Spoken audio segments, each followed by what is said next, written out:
গো মাংস এতিয়া ৰাজনীতিৰ বিষয় হৈ পৰিলে। এইটো খাদ্য ৰাজনীতি বুলি আমি ক'ব পাৰোঁ। খাদ্যৰ যিটো ৰাজনীতি হৈছে সেইটো অত্যন্ত বেয়া পৰিস্থিতিলৈ গতি কৰিছে। খাদ্য সঁচা-সঁচিকে কেতিয়াও ৰাজনীতিৰ বিষয় নহয়। খাদ্য সদায় নিজৰ চইচ হয়। আপুনি কি খাব, আপুনি কি নাখাব সেইটো মানুহে নিজেই সিদ্ধান্ত গ্ৰহণ কৰে। ইয়াৰ ওপৰত ৰাষ্ট্ৰৰ কেতিয়াও নিৰ্দেশ বা আমুকটো খাব আমুকটো নাখাব এনেকুৱা ধৰণৰ কথা কেতিয়াও নহয়। সামগ্ৰীৰ উপনিৰ্বাচনৰ সময়ত আমি দেখিছিলোঁ যে বিজেপিয়ে ভোট পাবৰ কাৰণে গৰু মাংস বিতৰণ কৰিছে। কিন্তু দুৰ্ভাগ্যৰ কথা যে অসমত আৰু ভাৰতবৰ্ষত খাদ্যক ৰাজনীতিৰ পাৰ্ট কৰি পেলোৱা হ'ল। সেইকাৰণে মই অতি স্পষ্ট ভাষাৰে আপোনালোকক এটা ক'ব খুজিছোঁ, পৃথিৱীৰ কোনো ভদ্ৰলোকে মাংসক লৈ খাদ্যক লৈ কেতিয়াও ৰাজনীতি নকৰে। অসমত বৰ্তমান হিটলাৰী ৰাজ চলি আছে। এখন ফেচিষ্ট চৰকাৰ আছে অসমত, এখন সাম্প্ৰদায়িক চৰকাৰ আছে যি মানুহক ডিষ্টাৰ্ব কৰাটোৱে তেওঁলোকৰ কাম। হিমন্ত বিশ্ব শৰ্মাই হৰেণ মহন্ত নামৰ এটা মানুহ ৰাখিছে। আমাৰ শিৱসাগৰৰ এজন MLA আছে, যিবিলাক মানুহে এই গৰুৰ আকৌ চিণ্ডিকেট কৰে। আগতে মুছলমান মানুহে গৰু মাংস কিনি খাইছিলে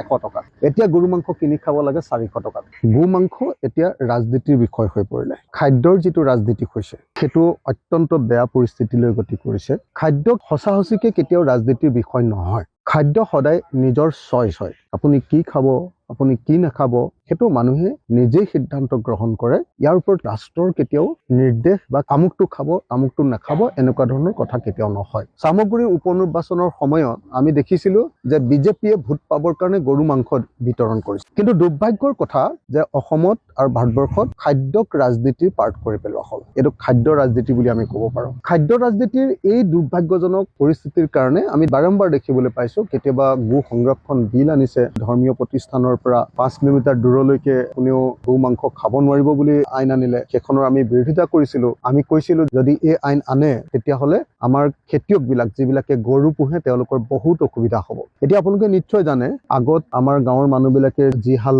গৰুত 55,000 টকা পাইছিলে, সেই আইনখন অনাৰ পাছত গোটেই গো মাংসৰ সাংঘাতিক ধৰণৰ অবৈধ কাৰবাৰ চলাৰ কাৰণে, 2 নম্বৰী কাৰবাৰ হৈ যোৱাৰ কাৰণে এতিয়া 40,000 বা 35,000 টকাহে পায়। খেতিয়কবিলাকৰ সাংঘাতিক লোকচান হ'ল। কিন্তু লাভ হ'ল কাৰবাৰ। কাৰ লাভ হ'ল জানেনে? চিণ্ডিকেট কৰা মানুহবিলাকৰ। হিমন্ত বিশ্ব শৰ্মাই হৰেণ মহন্ত নামৰ এটা মানুহ ৰাখিছে। আমাৰ শিৱসাগৰৰ এজন MLA আছে, যিবিলাক মানুহে এই গৰুৰ আকৌ চিণ্ডিকেট কৰে। হিমন্ত বিশ্ব শৰ্মাৰ মানুহবিলাকে, মুখ্যমন্ত্ৰীৰ মানুহে গৰুৰ চিণ্ডিকেট কৰি এই কাৰবাৰটো কৰি দিয়াৰ কাৰণে এতিয়া কি হৈছে জানে? আগতে মুছলমান মানুহে গৰু মাংস কিনি খাইছিলে 100 টকাত, এতিয়া গৰু মাংস কিনি খাব লাগে 400 টকাত। আপোনালোকে সকলোৱে জানে যে চুপাৰীৰ চিণ্ডিকেট যেনেকে বহুৱাই, হৰেণ মহন্তকে দিছে চুপাৰী চিণ্ডিকেটটো চলাবলৈ, তেনেকে বিভিন্ন ধৰণৰ চিণ্ডিকেট বহুৱাৰ দৰে গৰুৰ ওপৰতো চিণ্ডিকেট বহুৱাই দিয়ে। গৰুৰ ওপৰত চিণ্ডিকেট বহুৱাই দিয়াৰ কাৰণে আমাৰ সাধাৰণ মানুহবিলাকে আগতে দামত গৰু যে বিক্ৰী কৰিছিলে, এতিয়া কম দামত বিক্ৰী কৰিব লাগে। গৰুহাল কম দামত বিক্ৰী কৰে, কিন্তু গৈ যেতিয়া আচল বজাৰ পাইগৈ, য'ত বিক্ৰী হয়, য'ত ডাঙৰ বেপাৰীবিলাকে গৈ বিক্ৰী কৰে, এবাৰ কিনি লৈ আকৌ বিক্ৰী কৰে, সেই সময়ত কিন্তু আমি দেখিবলৈ পাওঁ যে তাতে আকৌ গৰুৰ দামটো সাংঘাতিক বৃদ্ধি পায়। তাৰ ফলস্বৰূপে মাংসৰ দাম বাঢ়ি গ'ল। এতিয়া সেইকাৰণে মই অতি স্পষ্ট ভাষাৰে আপোনালোকক এটা ক'ব খুজিছোঁ, পৃথিৱীৰ কোনো ভদ্ৰলোকে মাংসক লৈ খাদ্যক লৈ কেতিয়াও ৰাজনীতি নকৰে। কিন্তু আপোনালোকে সকলোৱে জানে যে অসমত বৰ্তমান হিটলাৰী ৰাজ চলি আছে। এখন ফেচিষ্ট চৰকাৰ আছে অসমত, এখন সাম্প্ৰদায়িক চৰকাৰ আছে